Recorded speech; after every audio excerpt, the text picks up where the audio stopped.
La prima intervista televisiva sulla sua candidatura a governatore della Sicilia Renato Schifani la rilascia al nostro direttore Arturo Cantella. 8 Canadair in volo in Sicilia per spegnere le fiamme che hanno divorato centinaia di ettari di vegetazione si sono spinte fino ai centri abitati. 7 multe a bar, pub e ristoranti del centro di Agrigento per rifiuti non differenziati e sacchetti lasciati in bella vista. Anche la spiaggetta di Babbalugiara e il boschetto di Maddalusa invase dai rifiuti, la denuncia di Mare Amico. Rischio incendio, ondata di calore in 2 province, Agrigento e Caltanissetta.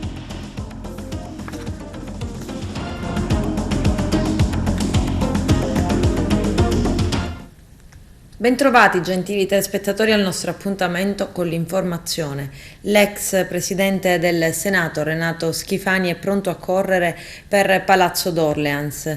Rifiutato il paracadute del seggio sicuro alle politiche, il volto storico di Forza Italia è già in campagna elettorale e indossa l'elmetto per tenere insieme i suoi, che negli ultimi tempi se la sono dati di santa ragione in nome di una ritrovata unità che necessita di abilità di mediazione e ascolto. Il nostro direttore Arturo Cantella lo ha intervistato. TVA è la prima emittente televisiva a cui rilascia un'intervista sulla sua candidatura a presidente della regione. Vediamo. Siamo presso la casa del presidente del Senato, ex presidente del Senato, attuale candidato alla presidenza della regione Sicilia, il senatore Renato Schifani. Grazie per aver accolto l'invito e per la disponibilità che sta dando a noi e ai nostri telespettatori per sentire un po' come si vive questo momento di inizio campagna elettorale. Ecco, si aspettava che il presidente Berlusconi la chiamasse in campo direttamente? Per la verità no, vero è che in questi ruoli si viene candidati e non ci si candida. Io non mi ero mai candidato, pensavo che il mio percorso fosse lo sbocco naturale di continuare a lavorare in Senato, dove ho avuto tanto, ho ricoperto il ruolo di capogruppo per 7 anni, il prestigioso ruolo di seconda carica dello Stato voluta fortemente dal presidente Berlusconi. Assistevo sì alla dinamiche, a volte anche tese all'interno del centrodestra, ma non immaginavo che poi la scelta potesse ricadere su di me. Una volta che ho ricevuto la telefonata dall'amico Gianfranco Miccichè, subito dopo il presidente Berlusconi, ho detto, mi è stato chiesto se me la sentivo, se accettavo, ho detto che non mi sarei mai tirato indietro e da quel momento naturalmente le mie giornate sono cambiate. Io sono un lottatore, quindi sono una persona abituata alle grandi sfide quando è chiamato. Sono stato chiamato e risponderò alla richiesta del mio partito, ma anche alla richiesta di tutti gli alleati che pubblicamente, commuovendomi, hanno subito manifestato di condividere questa mia candidatura, e cercherò di rispondere ai siciliani, lavorerò con loro perché non avrò avversari. Io non considero gli avversari politici nel senso che da combattere, gli avversari sono avversari che stimo, mi confronterò sui progetti, sui programmi, ma per me i veri avversari sono la disoccupazione, l'assenza di infrastrutture, i viaggi della speranza, le liste lunghe d'attesa, l'assenza di una pianificazione di crescita economica, una burocrazia valida ma che blocca la crescita del nostro sistema. Questi sono i miei avversari e spero di lavorare con i siciliani con coraggio ma con determinazione per risolvere questi temi. Ecco, si aspettava questo consenso da parte dei suoi alleati? Beh, devo dire, io con gli alleati, io sono un uomo del centrodestra, sono nato nel 96 con il maggioritario, quindi per me il centrodestra, l'unità del centrodestra è nel mio DNA. E ricordo quando da capogruppo di Forza Italia esprimeva il primo partito della coalizione, e sono nato e ho cresciuto con la lezione ecologica di Berlusconi. Renato, facciamo se necessario un passo indietro sull'altare dell'unità della coalizione, siamo il primo partito, dobbiamo essere garanti dell'unità, quindi per me nel mio DNA c'è questa volontà e questa voler stare in politica nella logica di un'unità di un'area, anche perché l'unità della nostra area ce la chiede l'elettorato, non è soltanto una formula elettorale diversamente da come è a sinistra. Lei assisterà al dibattito dell'eventuale alleanza PD 5 Stelle, un'alleanza elettorale visto che politicamente a Roma hanno rotto, e quindi è evidente che naufragherà secondo me sul momento del consenso degli elettori. Noi siamo uniti perché ce lo chiede l'elettorato, perché l'elettorato vuole essere unito, perché si distingue su una piattaforma di valori condivisi. La legislatura passata, ancora in corso ma il 25 si finirà, è stata caratterizzata in particolare da una forte litigiosità, in particolare proprio tra gli alleati. Ecco, questo sarà un nodo ovviamente da sciogliere, ma la sua pacatezza, la sua esperienza anche di Presidente del Senato sicuramente la colmerà. Ma guardi, io parto dal presupposto che tutti gli alleati della coalizione hanno pari dignità, al di là del massimo rispetto che ho dal mio partito, che è fondatore tra l'altro del centrodestra, quindi mi sento la responsabilità di tenere unita la coalizione come espressione di Forza Italia, che ha fondato con la discesa in campo di Berlusconi il centrodestra. Cercherò, come si suol dire, di tenere pazienza, cercherò di ascoltare e poi di fare la sintesi, perché è evidente che a giorni vi saranno le spinte, le tensioni sulle richieste ed altro. Io comincio a dire, tra l'altro la prima intervista che rilascio e quindi lancio questo messaggio a voi, parlerò con tutti gli alleati se dovessi vincere di governo, espressione di governo, assessore eccetera, dopo che avremo vinto e non prima. La legge per fortuna non mi impone di indicare gli assessori così come per i sindaci e quindi rinvierò tutto, ma non perché non voglio decidere, ma perché ritengo che ogni momento ha il momento delle proprie decisioni. Presidente, ecco, questo fatto che si voterà anche per le nazionali all'interno del voto della Regione siciliana influenzerà in qualche modo l'elettorato siciliano e se sì in che modo? Ma secondo me, questo è il mio modesto parere, i grandi partiti che sono diciamo, identificati nella scheda delle elezioni politiche avranno anche un trascinamento sulla scheda delle regionali, perché difficilmente l'elettore entra in cabina e vota un partito nazionale, sulle regionali vota un altro. E quindi i grossi partiti, Forza Italia, Fratelli d'Italia, Lega, altri, il PD, anche altri, godranno di questo trascinamento. Noi siamo fortemente fiduciosi sul fatto che raggiungeremo una percentuale tale da poter vincere, non dico al primo turno perché è monoturno naturalmente. È la prima volta che si vota d'estate, è la prima volta che si vota, è la seconda volta che si vota in coincidenza tra politiche regionali, si è votato quando è stato eletto il Presidente Lombardo, ma non ci trovavamo in piena estate e dovremo combattere contro l'astensionismo. Correttamente Berlusconi ha chiesto che si potesse votare anche la mattina del lunedì, non c'è stata data risposta, ma io mi auguro sino alla fine che possa essere recepita questa richiesta da parte del Governo, perché la gente diciamo ancora a fine settembre si trova quasi in ferie e poi dobbiamo combattere un principio, un pericolo, l'astensionismo. Le ultime elezioni amministrative, le ultime elezioni anche non solo palermitane ma quelle nazionali hanno dato un dato impressionante, l'astensionismo. Quindi secondo me se si dà più tempo agli italiani per riflettere, per eventualmente tornare a votare lunedì mattina, non sarebbe male, perché la democrazia si deve aprire anche agli elettori, non si deve chiudere limitando anche gli spazi di riflessione e di scelta. La speranza è che non succeda quanto è successo al referendum, che per via del Covid, per via anche della famosa partita diciamo, del Palermo, moltissimi seggi sono andati deserti perché c'è stata un'emergenza da parte della prefettura. Pochissima gente, sì, esatto, noi vorremmo evitare questo, ma ripeto, a memoria d'uomo non ci sono precedenti per cui alle elezioni politiche, cioè le nazionali, si sia votato in piena estate, è la prima volta. Presidente, le emergenze della Sicilia sono tantissime, quale mette al primo punto? Il lavoro, il lavoro, il lavoro. I nostri giovani devono rimanere in Sicilia, dobbiamo dare loro una certezza, non una speranza. E poi la sanità, una sanità, devo dirle in sincerità che ho riscontrato a livello professionale e umano una efficienza notevole da parte di tantissimi medici che lavorano in situazioni veramente complicate. Abbiamo un'eccellenza professionale, dobbiamo però guardare senza pregiudizi anche al privato, perché il servizio sanitario è un servizio sanitario pubblico, se poi viene esercitato, dato al cittadino dal privato o dal pubblico poco importa, l'importante è che la spesa rimanga inalterata e allora se una indagine strumentale dovesse, una TAC, una risonanza, dovesse costare al servizio sanitario nazionale lo stesso tra il privato e il pubblico, apriamo anche al privato e tagliamo, limitiamo le liste d'attesa. Che per ora sono diciamo, molto... Devo dire, non voglio parlare, non voglio dare un giudizio, non voglio esprimermi su cosa sono. La sanità, lei è entrato appunto nella sanità, è stato proprio uno degli scontri più forti fra il presidente dell'Ars Miccichè e il presidente Musumeci. Ecco, proprio sulla sanità si giocherà, diciamo, una forte abbiamo una grandissima opportunità, quello del PNR che scarica centinaia di milioni sulla nuova sanità della Sicilia. Farò in modo di vigilare e concordare col futuro assessore alla sanità, ma anche a livello collegiale in giunta, perché io se dovessi diventare Presidente della Regione lavorerò nella logica della collegialità delle scelte, al di là delle specificità dei problemi che sono in testa al singolo assessore, ascolterò.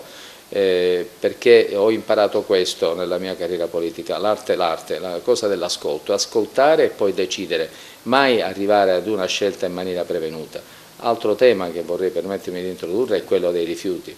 È inconcepibile che Palermo si trovi in una situazione, anche tutta la Sicilia, una situazione di insostenibilità. Dobbiamo avere il coraggio di una progettualità sui termovalorizzatori, dobbiamo abbattere le barriere architettoniche e mentali su questo tema. Dobbiamo guardare avanti con coraggio, ormai la tecnologia ha fatto passi da gigante. Anticamente abbiamo detto no al nucleare con un voto ideologico, oggi corriamo di pagare dei prezzi notevoli per i fatti noti della Russia. In Francia questo problema è stato risolto col nucleare, il governo Draghi si è attivato subito per trovare nuovi approvvigionamenti per l'energia che ci sarebbe stata tagliata, ovviamente così come è successo da parte della Russia. Così dobbiamo abbattere le ideologie del no, del no, del no. Noi dobbiamo lavorare per il sì, però il sì ragionato, riflessivo, razionale. Tra l'altro la Sicilia è un hub importantissimo, a Mazzara del Vallo arrivano i gas dell'Algeria, per cui ecco, la Sicilia sta assumendo un ruolo importante. Abbiamo un gasotto strategico, infatti la Sicilia ricopre un ruolo strategico al centro del Mediterraneo per tutti questi temi e quindi dobbiamo metterci al lavoro tutti assieme. Infatti il mio slogan è lavoriamo tutti insieme per la Sicilia, perché ripeto ancora una volta, non risponderò alle provocazioni ove dovessero esserci, io mi auguro non ci siano. Devo dirle anche in tutta sincerità che ho conosciuto l'onorevole Chinnici quando ero Presidente del Senato, lei era assessore, è una persona a modo, una persona degnissima che sicuramente farà una campagna elettorale sui contenuti e non sui veleni, perché non è nel suo stile, nemmeno nel mio, e quindi mi auguro che si possa parlare di contenuti, di proposte e non di avvelenamenti così, di campagna elettorale come è stata recentemente quella a Palermo nei confronti di un gentiluomo che si chiamava Roberto Galla, anche perché, concludo, questi veleni non fanno cambiare il parere degli elettori. C'è stata una campagna politica ma anche stampa contro Roberto Lagalla, che è un gentiluomo, i siciliani palermitani non hanno cambiato idea, Roberto Lagalla ha vinto con grande percentuale di consensi. Ecco, lei ha introdotto un suo avversario, la Chinnici. Degli altri due che ne pensa? Mi riferisco al professor Armao, che ha cambiato casacca da esponente di Forza Italia a vicepresidente, quindi una carica importantissima, e oggi lo vediamo suo rivale con Calenda e Renzi, e poi c'è anche Cateno De Luca.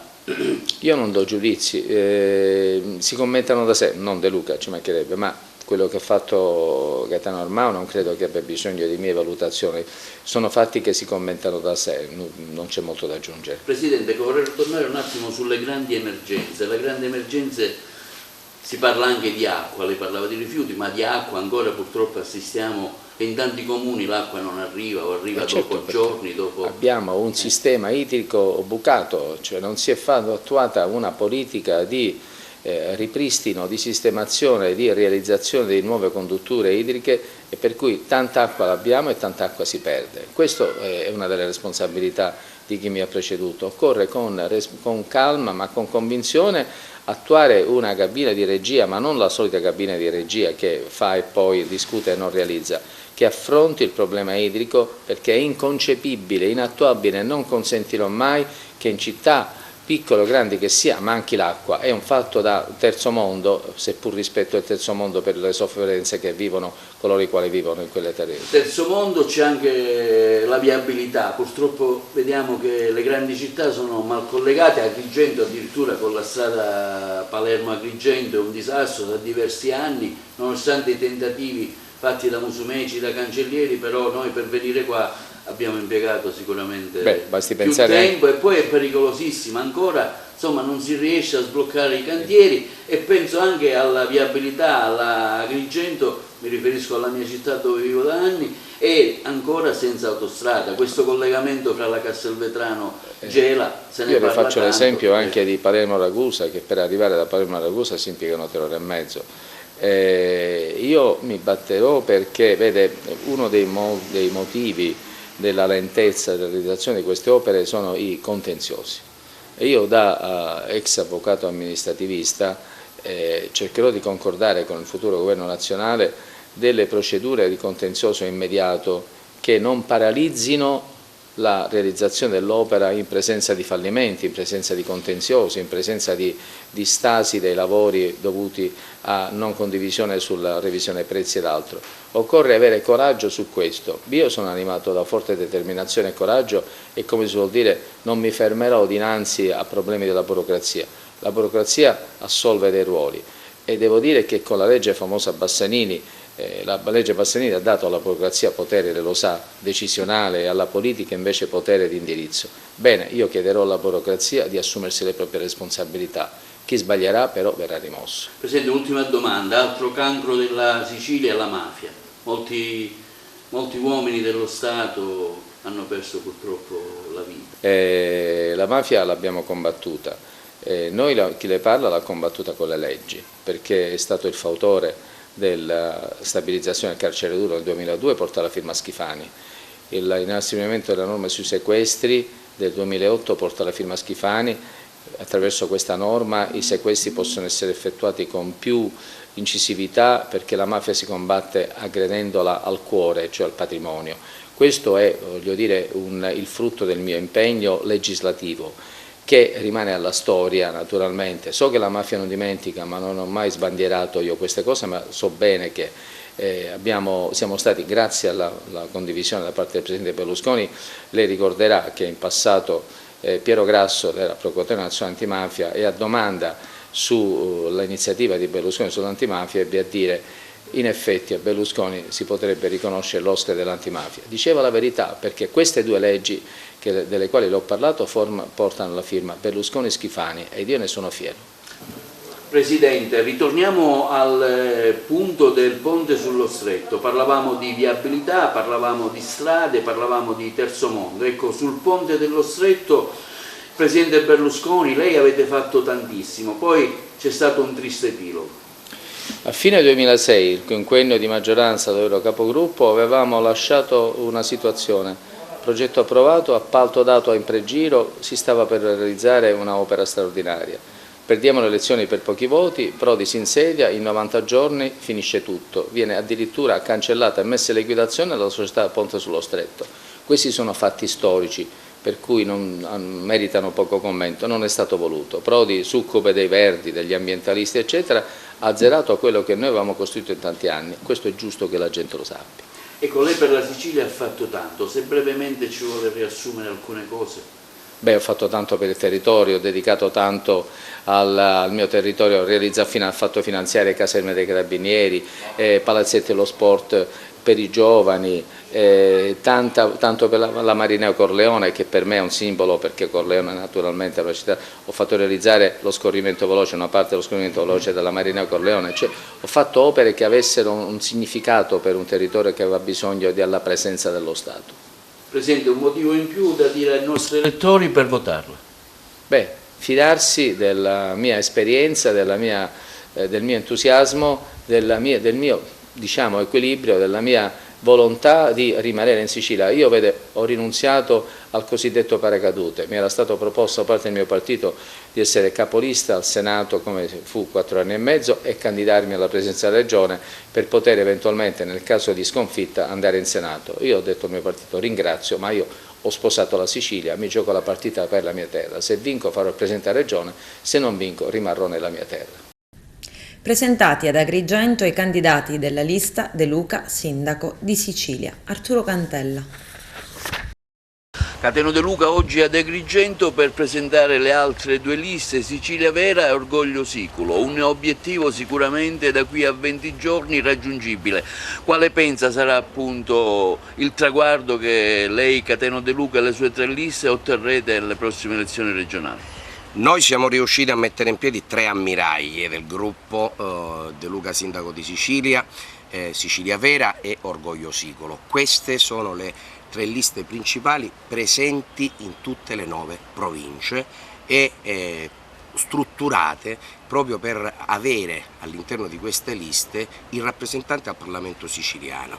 Poi abbiamo in alcune province 6 liste di testimonianza, in altre 2-3 e una presenza che abbiamo articolato in funzione di quelle che sono state le disponibilità spontanee che abbiamo registrato. Oggi c'è molta fibrillazione anche nella stampa blasonata che non ci prende in considerazione, trapela una preoccupazione da parte del centrodestra che De Luca, che era stimata al 10%, qualcuno ha timore che già è oltre il 20%. Ma lasciando stare queste analisi, io posso semplicemente confermare che in base a quello che è il quadro che stiamo vivendo, e noi lo stiamo vivendo minuto per minuto girando la Sicilia, anche oggi in pieno agosto, con una partecipazione ai nostri comizi veramente straordinaria, e approfittiamo di questi momenti come oggi per presentare intanto i nostri candidati. C'è un entusiasmo crescente. Noi abbiamo fissato 41% sul Presidente della Regione e 41% continua a confermare per un motivo molto semplice. La candidatura di Schifani ha causato reazioni schifate da parte di tanti ambienti del centrodestra, tanti candidati che mi hanno anche manifestato il loro sostegno, pur essendo candidati nelle file del centrodestra, perché la figura di Schifani oggi, dopo anche il disastro lasciato dalla giunta Musumeci, viene presa come un ulteriore atteggiamento da parte del centrodestra che ritiene la Sicilia un loro bottino di guerra a prescindere dai candidati. Non sarà così, lo dimostreremo sul campo, ormai manca una settimana per ufficializzare tutte le liste e poi si apre la vera campagna elettorale. Ecco, perché 3 liste? Noi abbiamo articolato 3 liste perché questo è il progetto che abbiamo ipotizzato per arrivare a quel numero magico di rappresentanti nel Parlamento siciliano. Noi abbiamo stimato che dalle nostre liste saranno eletti tra i 21 e i 23 deputati, uomini e donne. A questo si aggiungeranno le 7 posizioni del listino. Se oggi io dovessi fare una stima, il nostro gruppo può tranquillamente sperare nel raggiungere questo obiettivo e quindi avere un gruppo parlamentare di 30 deputati, che sarà il primo gruppo. Questo cosa determinerà? Determinerà una creazione di una maggioranza, e questa è la prima volta nella storia della Sicilia, nell'ambito del Parlamento. Cosa significa? Che io, da sindaco di Sicilia o presidente della regione, dovrò aprire un dialogo con una parte dell'Aula. Io sono allenato in questo, provengo da un'esperienza, quella di sindaco di Messina, dove non avevo nessun consigliere comunale, eppure ho governato in modo straordinario per 3 anni e mezzo. Quindi sono pronto ad affrontare questa nuova fase. È ovvio che nessuno ha anche questa preparazione sul campo che io metto a disposizione dei siciliani. Qualcuno dice che il centrodestra mi ha fatto un grande regalo con Schifani. Può essere, certo che per ora nelle segreterie stanno facendo il conto se il voto disgiunto del sistema delle liste del centrodestra, che pare toccare il 35-38%, rispetto invece al candidato presidente lo danno a non oltre il 30%. Quindi mi dicono che nelle segrete stanze per ora stanno calcolando un voto disgiunto che oscilla dall'8 al 10%, ma sono problemi loro. Noi stiamo andando avanti intanto con quella che è la nostra strategia. Raccolta firme ieri a Favara per Unione Popolare, la lista guidata dall'ex sindaco di Napoli Luigi De Magistris, che unisce diversi partiti e movimenti. In piazza Cavour presente il deputato Piera Aiello, collaboratrice di giustizia che ha aderito al progetto De Magistris. C'era per noi Giuseppe Moscato. L'Italia di cui abbiamo bisogno. Si intitola così il programma di Unione Popolare, la lista guidata dall'ex sindaco di Napoli, Luigi De Magistris, che unisce diversi partiti e movimenti come Dema, Manifesta, Potere al Popolo e Rifondazione Comunista. Ieri sera a Favara è stato allestito un banchetto per la raccolta delle firme necessarie per la presentazione della lista per Camera e Senato. Presente in piazza Cavour l'onorevole Piera Aiello, collaboratrice di giustizia, parlamentare dal 2018, eletta con il Movimento 5 Stelle, componente della Commissione parlamentare antimafia, che nel settembre del 2020, dopo le polemiche sul rinnovo dei vertici dei servizi segreti italiani, ha lasciato il Movimento 5 Stelle aderendo al gruppo misto nella componente Centro Democratico. Allora, principalmente perché De Magistris è un amico, lo seguo da anni, quando lui si è candidato come Presidente della Regione in Calabria io l'ho seguito anche se non facevo parte di quella compagine politica, ma perché proprio credo nella persona. Per me lui, anche se non è più in magistratura, per me rimane sempre un magistrato e io sono molto fedele ai magistrati, non rinnego la magistratura come molti hanno fatto. Poi perché questo progetto rispecchia appieno le mie idee, quelli di legalità. Si parlerà tanto di antimafia, quell'antimafia che in tutta questa legislatura con 3 governi non si è mai fatta. Vogliamo portare delle leggi importanti, io già le ho depositate, una sugli imprenditori vittime di racket e usura bancaria, un'altra su testimoni e collaboratori, leggi che sono rimaste lì perché non le hanno neanche prese in considerazione, perciò se avrò la fortuna di ritornare in Parlamento saranno le prime cose che riprenderò in mano e porterò avanti un lavoro già iniziato. Sono 120 le proposte del programma di Unione Popolare, divise in 12 capitoli che abbracciano lavoro, lotta alla povertà, istruzione, ambiente e scuola. Assieme all'onorevole Piera Aiello, anche il sindaco di Favara, Antonio Palumbo, esponente di spicco di Rifondazione Comunista, che aderisce al progetto di De Magistris. Noi siamo tra i fondatori di questa nuova esperienza, siamo uniti con De Magistris, con Dema e altre forze politiche, anche Potere al Popolo, Rifondazione, per cercare di costruire una lista di sinistra che ci possa permettere di rappresentare le istanze del nostro popolo all'interno del Parlamento nazionale. Purtroppo le leggi vengono fatte sempre per chi ha il potere, siamo fra le poche liste costrette a raccogliere le firme. In pieno agosto, col Ferragosto in mezzo, pochissimi giorni, ma ci stiamo riuscendo perché anche a Favara abbiamo avuto quello che ci aspettavamo, una grande risposta dai nostri concittadini che sono venuti in massa a firmare. Perché gli elettori italiani allora dovrebbero votare Unione Popolare con De Magistris? Perché noi siamo contro la guerra, proprio aborriamo la guerra come la nostra Costituzione. Noi siamo persone che badiamo veramente per quanto riguarda l'ecologia, per quanto riguarda il bene del nostro pianeta, perché siamo persone che vogliamo attenzionare la questione antimafia, perché molto spesso dice vabbè ma sta cosa dell'antimafia, la mafia sta da tutte le parti. Se noi pensiamo che adesso arriveranno tanti soldoni col PNRR, noi lì dobbiamo mettere degli sbarramenti per far sì che la criminalità organizzata non si appropri di fondi che non si deve appropriare. Sappiamo benissimo che è sempre successo così e corriamo un grosso rischio, perciò noi dobbiamo essere sentinelle della legalità in un territorio importante e con investimenti che arrivano importanti dall'Europa, perché dobbiamo fare in modo di non fare il gioco delle mafie. L'esito del voto delle parlamentarie porta a diversi colpi di scena nello scacchiere del Movimento 5 Stelle in Sicilia. Il leader dei pentastellati, Giuseppe Conti, guiderà la lista nel collegio plurinominale Sicilia 1 della Camera, che comprende anche Palermo. L'ex sindaco di Porto Empedocle, Ida Carmina, è invece capolista alla Camera 2, seguita dall'altro agrigentino e uscente Filippo Perconti. Arturo Cantella. L'ex sindaco di Porto Empedocle, Ida Carmina, sarà capolista alla Camera dei Deputati alle prossime elezioni politiche. Si voterà il 25 settembre, domenica, per il Movimento 5 Stelle. A deciderlo sono state le parlamentarie del partito di Conte, i cui esiti sono stati diffusi in nottata. Nello stesso collegio risultano candidati l'uscente Filippo Perconti di Bivona, componente già della 10ª Commissione Attività Produttive. Non sarà candidata l'uscente di Grotte Rosalba Cimino. Al Senato invece è candidata l'attivista agrigentina Maria Bellavia. Non sarà candidato l'uscente Gaspare Marinello.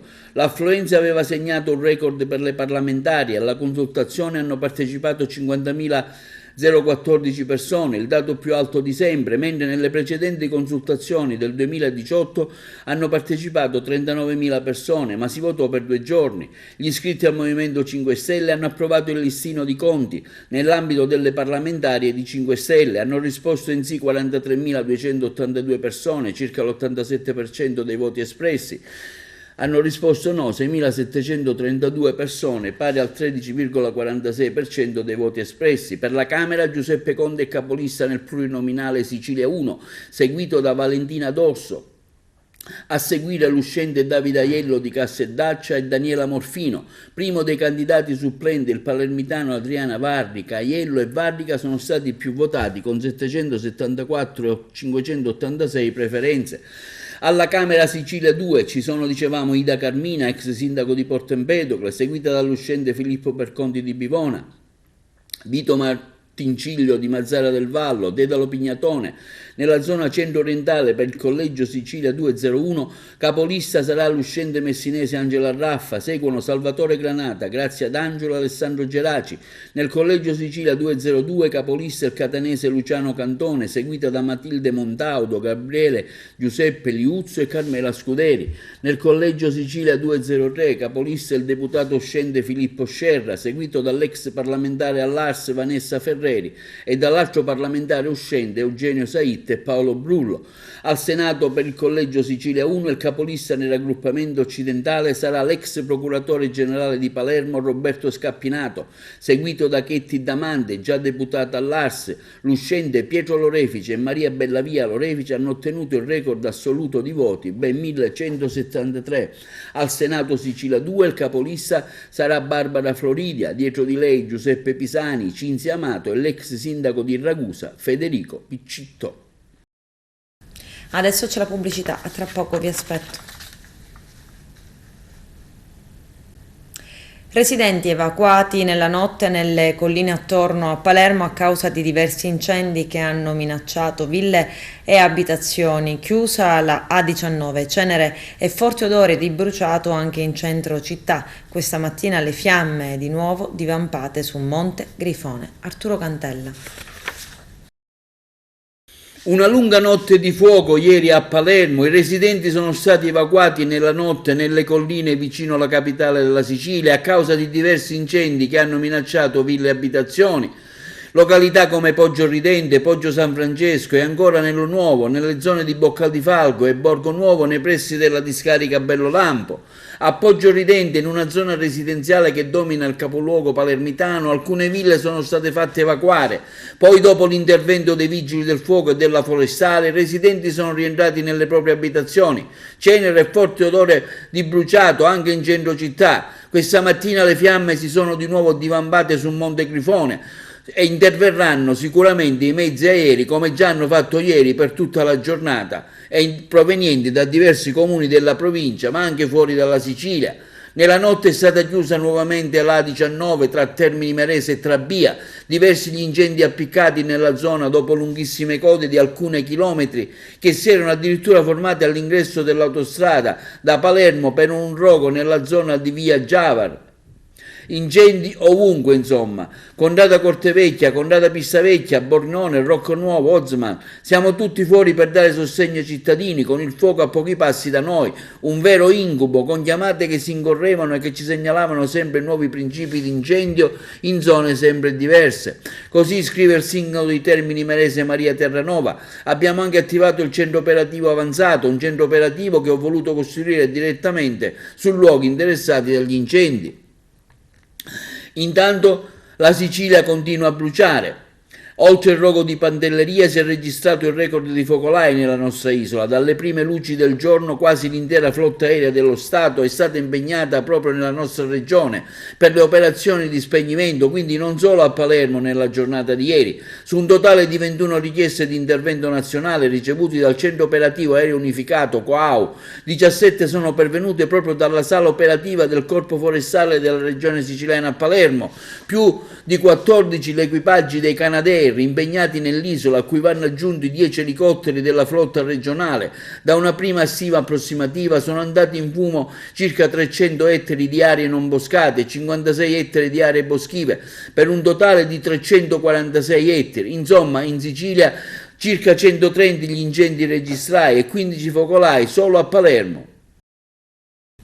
Blitz antidroga a Canicattì, la squadra mobile di Agrigento guidata dal vicequestore aggiunto Giovanni Minardi e gli agenti della sezione anticrimine del locale commissariato guidato dal dirigente Francesco Sammartino hanno arrestato un 37enne e un 23enne, entrambi di Canicattì, per il reato di detenzione illecita finalizzata allo spaccio di sostanze stupefacenti in concorso. La polizia ha anche sequestrato varie tipologie di sostanza stupefacente, tra cui cocaina, eroina e crack, di cui una parte già suddivisa in numerose dosi pronte per la cessione a terzi, insieme a denaro contante ed altro materiale per il confezionamento, al taglio e alla pesatura della droga. Il giudice delle indagini preliminari ha convalidato entrambi gli arrestati, applicando ad uno degli indagati la custodia cautelare in carcere e all'altro la misura cautelare degli arresti domiciliari.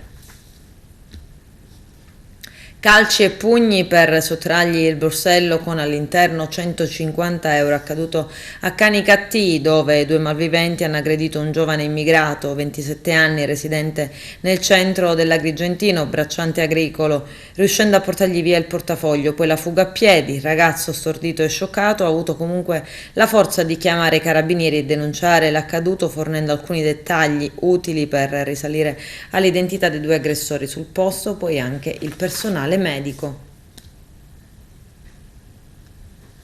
Un 23enne pluripregiudicato agrigentino è stato denunciato per resistenza pubblico ufficiale e possesso ingiustificato di chiavi alterate dopo aver tentato di eludere un posto di blocco e rischiato di investire due carabinieri. Il fatto è avvenuto nel quartiere di Villa Seta, dove nelle ultime settimane il comando provinciale di Agrigento, guidato dal colonnello Vittorio Stingo, ha intensificato i controlli. Il giovane era senza patente perché era revocata, a bordo di uno scooter sottoposto a fermo amministrativo e al quale erano state apportate modifiche a targa e blocco motore. I carabinieri gli hanno intimato l'alt, ma ha ben pensato di proseguire la corsa e non fermarsi. Una fuga che è durata molto poco e che poteva avere conseguenze diverse, considerato che il 23enne ha anche tentato di investire due militari dell'Arma. Per lui è scattata una maxi multa di 5.000 euro. La spiaggia di Babbaluciara e il boschetto di Maddalusa d'Agrigento invase dai rifiuti, ancora una volta a segnalare la situazione è l'associazione Mare Amico Agrigento. Mini discarica a cielo aperto, rifiuti di ogni genere, dai sacchetti di umido alle bottiglie di plastica sparsi ovunque. Il boschetto di Maddalusa e la sottostante spiaggia della Babbaluciara sono terra di nessuno, tuona Mare Amico. C'è pure un accampamento abusivo. La spiaggia della Babbaluciara, che dovrebbe essere pulita dalla ditta incaricata dal comune, quest'anno non è stata mai pulita. Insomma, una grande discarica a cielo aperto che restituisce un'immagine tristissima. L'associazione ambientalista invita la forestale del Demanio a effettuare controlli. Più volte negli anni Mare Amico e i residenti della zona hanno richiamato l'attenzione di chi di competenza sul boschetto e sulla spiaggia, scendendo anche in campo per ripulire dai rifiuti Maddalusa e Babbaluciara, ma l'inciviltà e la mancanza di senso civico regnano sovrane in un territorio ricco di potenzialità, spesso maltrattato da chi lo abita. Rifiuti non differenziati, sacchetti lasciati in bella vista lungo la via Atenea, via Pirandello, salita Madonna degli Angeli. Il nucleo ambientale della Polizia Locale di Agrigento ha effettuato mirati controlli disposti dall'assessore al ramo Francesco Picarelle, elevando 7 multe dall'importo di 600 euro ciascuna. A finire nella rete degli accertamenti svolti insieme agli operai delle ditte che si occupano della raccolta dei rifiuti, diversi esercizi commerciali, bar, pub e ristoranti. Una Peugeot 307 si ribalta più volte finendo in un campo di ulivi in contrada Zingarello ad Agrigento, ma quando arrivano i carabinieri sul posto non c'era più nessuno. Effettuati i dovuti accertamenti, i militari dell'Arma sono risaliti al proprietario del mezzo, un favarese di 43 anni, trovato comodamente in casa. Per questo motivo sono in corso ulteriori accertamenti per capire la dinamica dell'evento e chi realmente si trovasse alla guida. L'automobilista alla guida della Fiat Panda che si è scontrata contro lo scooter Scarabeo guidato dal 15enne Emanuele Piacenti, morto poco dopo le gravi ferite riportate, è indagato per l'ipotesi di reato di omicidio stradale. Si tratta di un 38enne di Licata. Il ragazzo era in sella al motorino insieme a un amico di 14 anni residente a Brescia, ma a Licata per le vacanze estive, quando c'è stato lo schianto lo scorso 12 agosto in via Torregrossa, all'altezza dello svincolo che immette su piano Cannelle. Nella giornata di domani si svolgerà l'autopsia disposta dalla Procura di Agrigento all'ospedale San Giovanni di Dio prima dei funerali, giornata in cui sarà lutto cittadino a Licata. L'altro minorenne rimasto ferito si trova attualmente all'ospedale Garibaldi di Catania, dove sarebbe stato sottoposto a un delicato intervento. La Procura regionale della Corte dei Conti aveva citato in giudizio alcuni ex amministratori, l'ex direttore generale della Società Regionale Sicilia Digitale, ex Sicilia Servizi. Le ipotesi di danno erariale contestate sono due. La prima riguarda il compenso superiore ai limiti di legge erogato dall'ex direttore generale Dario Colombo e mantenuto nel tempo anche in contrasto con quanto richiesto dalla Regione Siciliana, socio unico di Sicilia Digitale. Secondo la ricostruzione della Procura erariale, nonostante le osservazioni avanzate, il compenso non è stato rimodulato nei limiti legali. La società e il direttore generale hanno condiviso le rivendicazioni dell'ex direttore Colombo e sono arrivati a una conciliazione giudiziale i cui effetti sostanziali non avrebbero modificato il trattamento economico. Secondo la Procura, l'importo del compenso erogato ingiustificatamente nel quinquennio è di circa 778.000 euro. La seconda ipotesi di danno erariale riguarda le spese di missione del direttore generale Dario Colombo, le guidate per raggiungere la sede societaria di Palermo da una sede di Sicilia Digitale nel comune di Catania. L'importo complessivo del danno ipotizzato era stato suddiviso tra i soggetti citati in base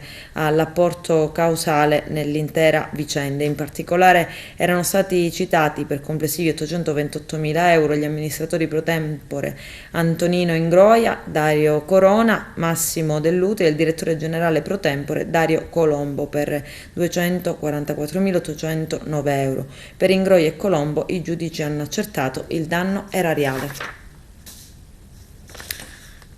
Allerta rossa in 2 province siciliane per rischio incendi e ondate di calore nella giornata di oggi. L'allerta della Protezione Civile regionale riguarda le province di Agrigento e Caltanissetta, dove il livello di rischio è al massimo. Nelle altre 7 province dell'isola il livello è di preallerta, ovvero giallo. Con questo è tutto, termina qui l'edizione del telegiornale. Grazie per la gentile attenzione e per essere stati con noi. A presto.